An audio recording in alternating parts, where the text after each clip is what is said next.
Benjamin Franklin said, "Without freedom of thought, there can be no such thing as wisdom and no such thing as public liberty without freedom of speech." I love our country and I cherish our God-given freedoms that are enshrined in the Constitution. Like every one of you, I took an oath, both as a soldier and as a member of Congress, to support and defend the Constitution of the United States against all enemies, foreign and domestic. Now, I've had the privilege of serving alongside many of you in Congress for 8 years, representing the people of Hawaii's 2nd Congressional District, serving on the Armed Services and Foreign Affairs Committees. I'm honored to be able to continue to serve as a Lieutenant Colonel in the U.S. Army Reserves now for almost 20 years, where during that time I deployed to 3 war zones and participated in multiple overseas training exercises, where I had the opportunity to see firsthand what life is like in countries where there is no First Amendment, where there is no free press, where government deems itself to be the moral arbiter to its people, dictating to them what is right and wrong, what can and cannot be said, who can speak, who cannot, who is free to worship, and who is not. Now, our founders understood the importance of enshrining our God-given freedoms in the Constitution and Bill of Rights to ensure that no matter which party or person may be in power at any given time, our founding documents serve as a reminder of these freedoms that are guaranteed to every American. Thomas Paine said, "He that would make his own liberty secure must guard even his enemy from opposition. For if he violates this duty, he establishes a precedent that will reach to himself." We cannot be so short-sighted as to thinking silencing speech that we don't like today will not result in our own voices being silenced tomorrow. The work that you've all been charged with in this committee affects all Americans, and it is too important to allow it to fall victim to partisan politics. No matter how deep your differences, we must all agree to stand on the side of liberty.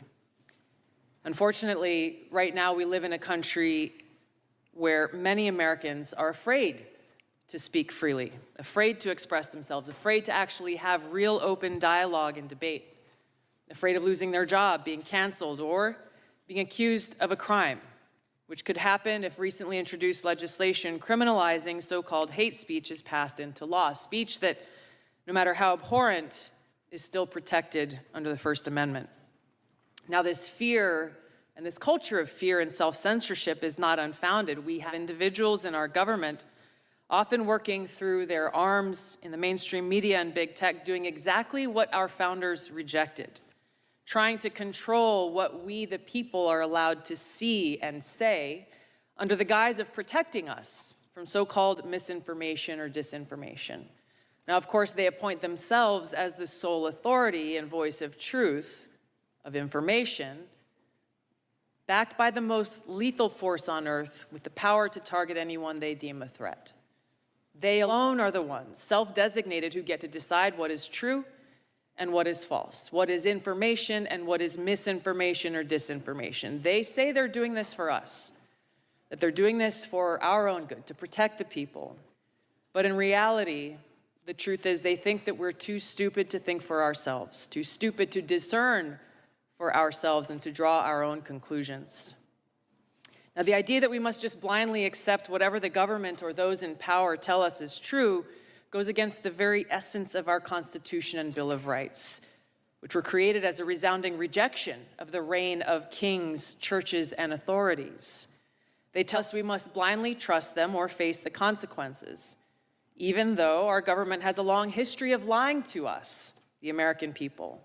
Just to cite a few examples, we were lied to about the weapons of mass destruction in Iraq, which spurred the war that I and so many others served in and so many others sacrificed their lives in. They lied for almost 2 decades, claiming success in Afghanistan, when in fact we saw failure after failure after failure, coming at a great cost to this country.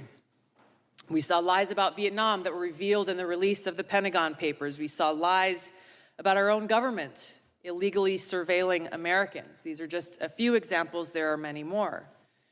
Ranking Member Plaskett talked in her opening comments about how individuals in the FBI also throughout our country's history have abused their power, weaponizing those agencies to advance their own political interests.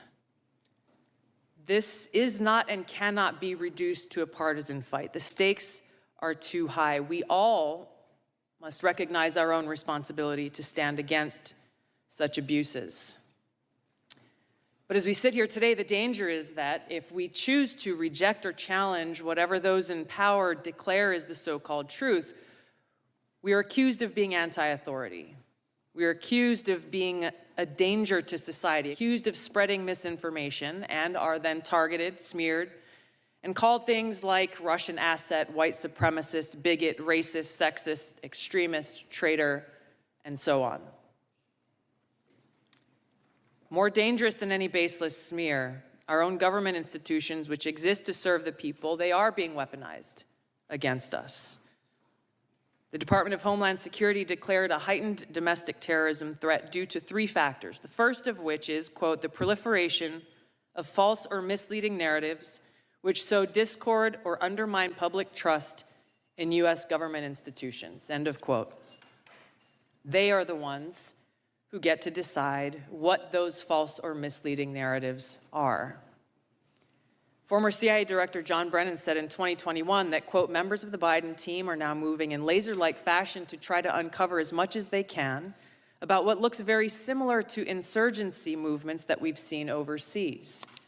An unholy alliance frequently of religious extremists, authoritarians, fascists, bigots, racists, nativists, and even libertarians, end of quote. Attorney General Garland charged his newly created domestic terrorism unit with targeting those who hold, quote, anti-authority views.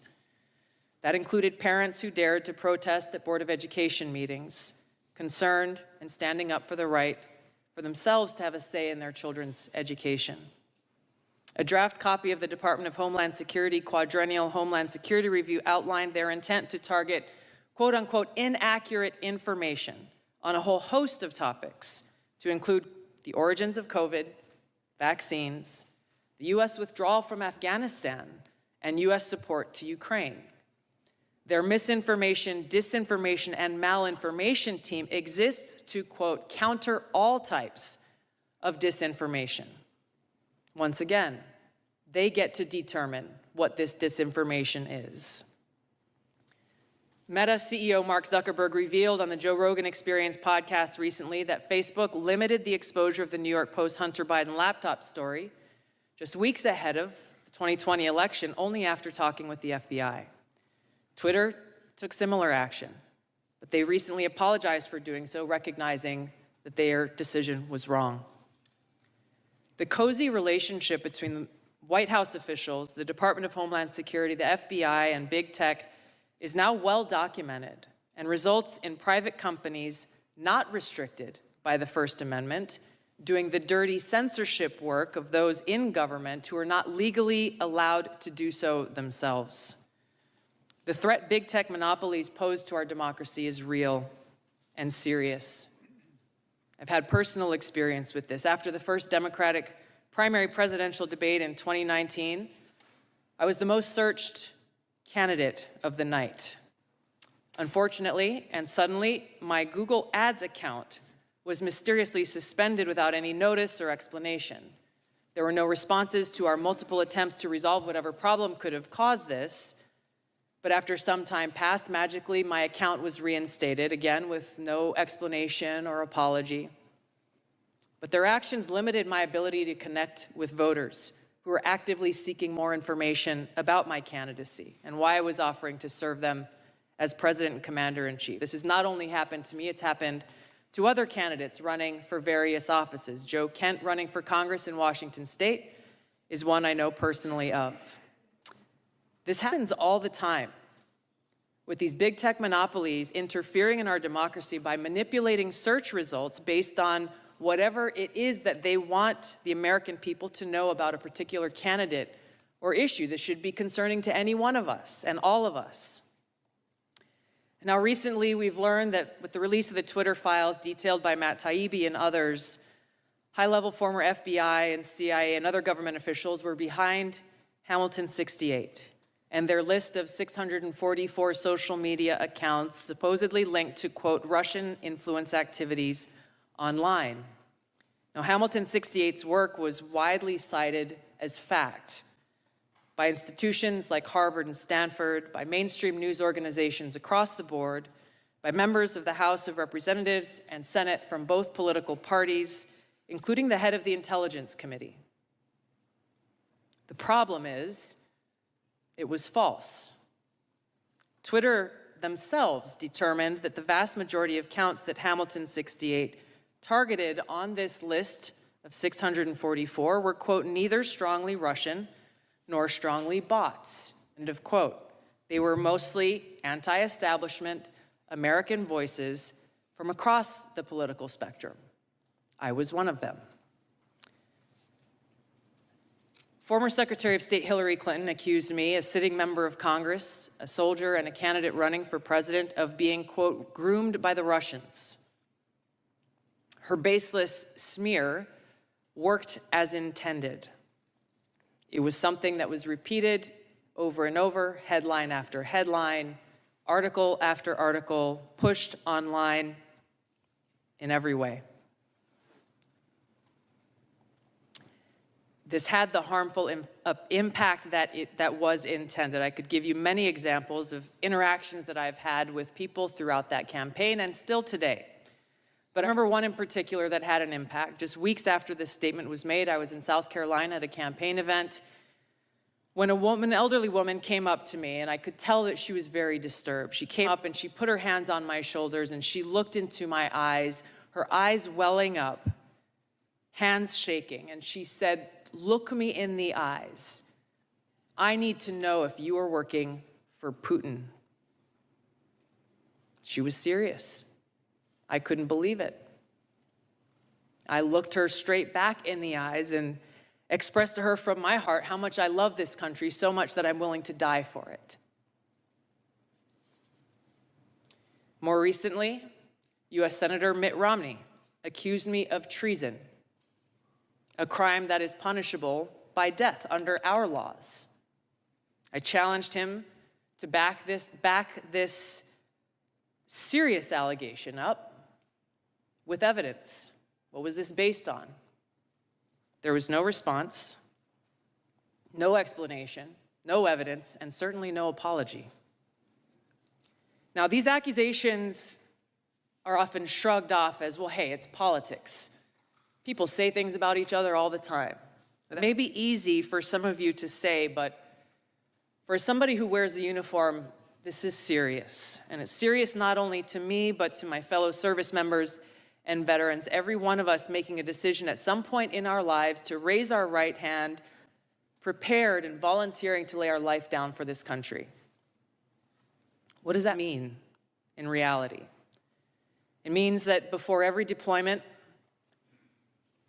in our own hearts, we have to make peace with the possibility that we may not come home.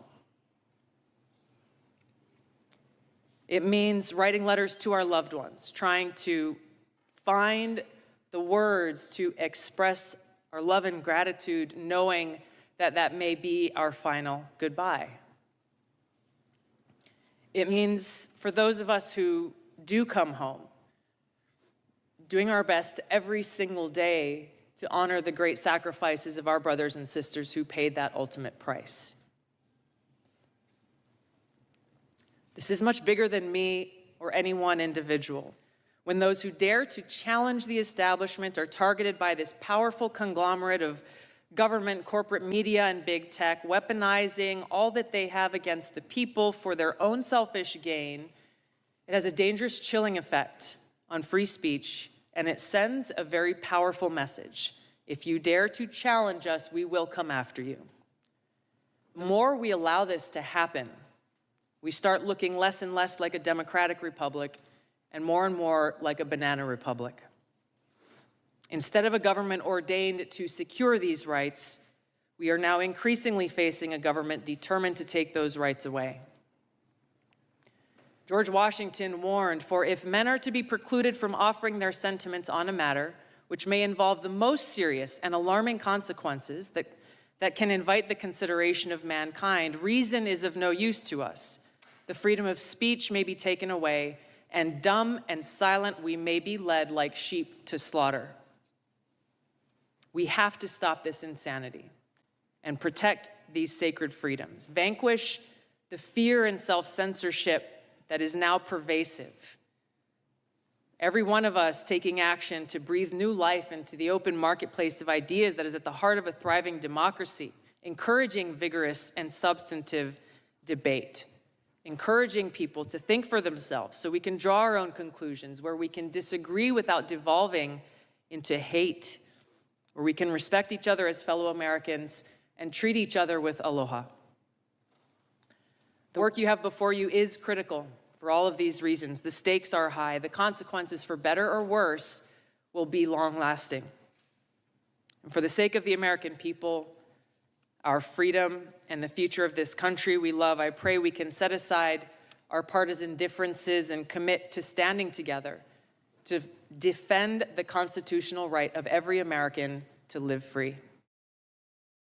She just had so much common sense. You know, we're the party of common sense. I like to say it because it's true. Like, we don't want men playing in women's sports. We want to have borders. We want to have fair elections. You know, little things like that, common sense, right?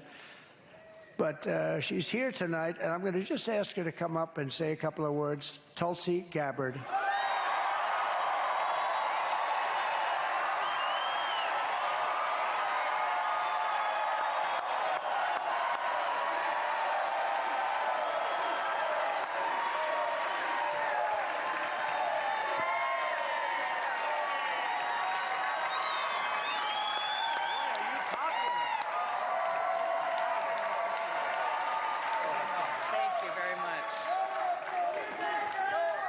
Aloha. You know, I was a Democrat for over 20 years. Today's Democrat, thank you. Today's Democrat Party is completely unrecognizable, which points to the clear choice that we have in this election today.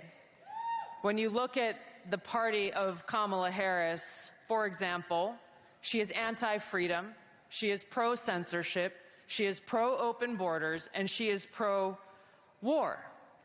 Without even pretending to care about peace, as President Trump talked about, she has shamelessly embraced the endorsement and support of warmongers like Dick Cheney and Liz Cheney and others who care more about power and feeding the military-industrial complex than they care about you, the American people, and peace. President Trump has pledged to end wars, not start them. And this is why, in the eyes of the Kamala Harris-Dick Cheney Democrat Party, they will do everything possible to try to destroy him. You'll see how they have weaponized the federal government. They have weaponized law enforcement, the Department of Justice. They have done everything possible to try to silence him, to try to remove him from the ballot, so we the people don't even have the choice to who we want to vote for. Why have they done this? Because this man has the courage to take them on and root out the deep rot of corruption in the swamp in Washington.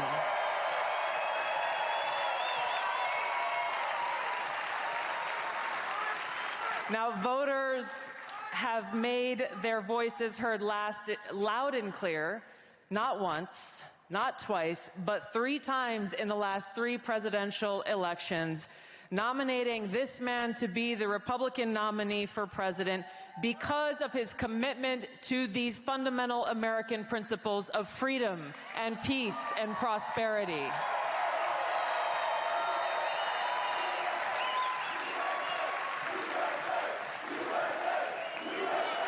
USA.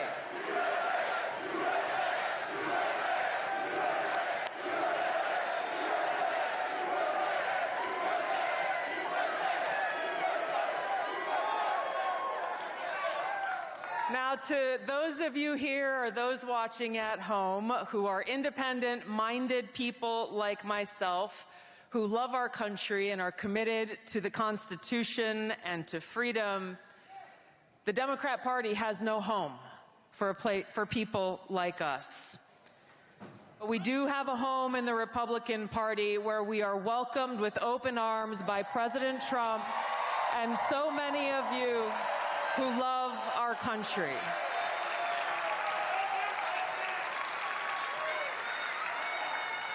And it is because of my love for our country, and specifically because of the leadership that President Trump has brought to transform the Republican Party and bring it back to the party of the people and the party of peace, that I'm proud to stand here with you today, President Trump, and announce that I'm joining the Republican Party.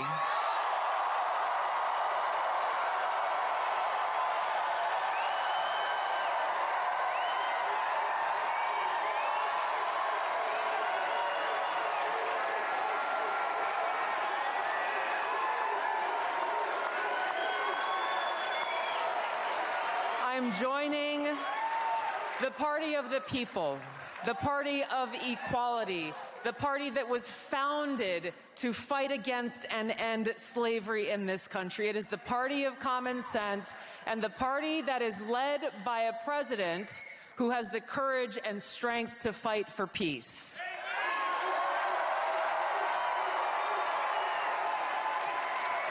But what's even more dangerous than this threat of being canceled is the federal government wielding its power and might to punish those who dare to question or disagree with them and their policies. I'll give you one example. If you go on DHS.gov, you'll find Biden's Department of Homeland Security summarizes the 3 factors that led them to declare that we are in a heightened state of a domestic terrorism threat.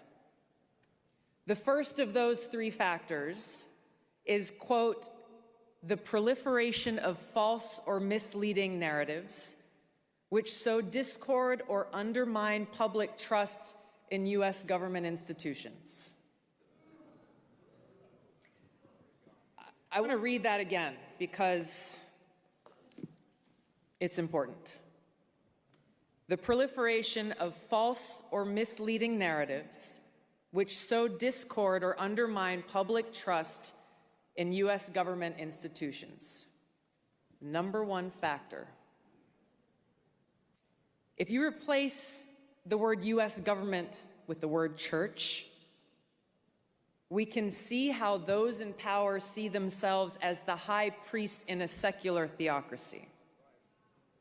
This explains why they see those who disagree with them as heretics. And so it's not surprising that those who reject their leadership or views, these are the people who are targeted by Biden's Attorney General as domestic terrorists, simply for holding anti-authority views. Basically, what they're telling us is you are an enemy of the state if you dare to oppose or even question the president, his administration, or his policies. Shut up, step back, fall in line, or we're coming after you. This isn't some theory. This is reality. And this is a reality we're seeing play out in Canada as we speak.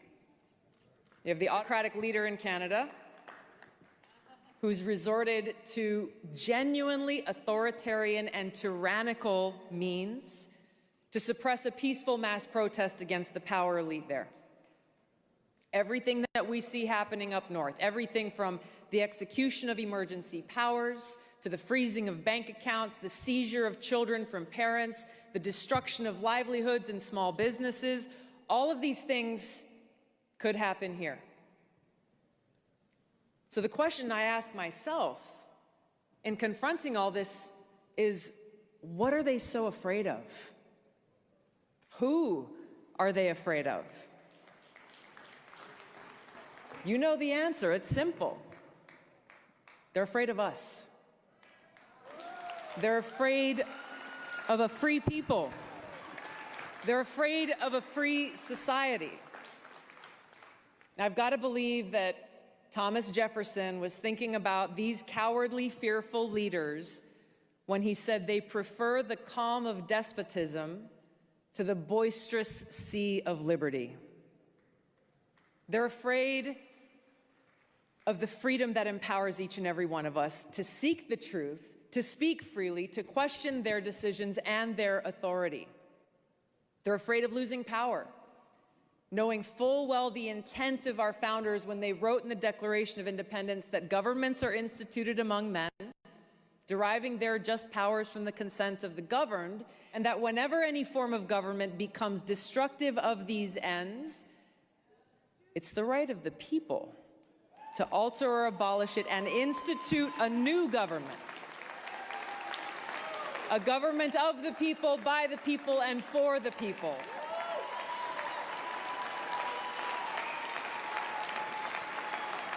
This is what scares them. And this is what empowers us. Underneath the neon lights, we dance into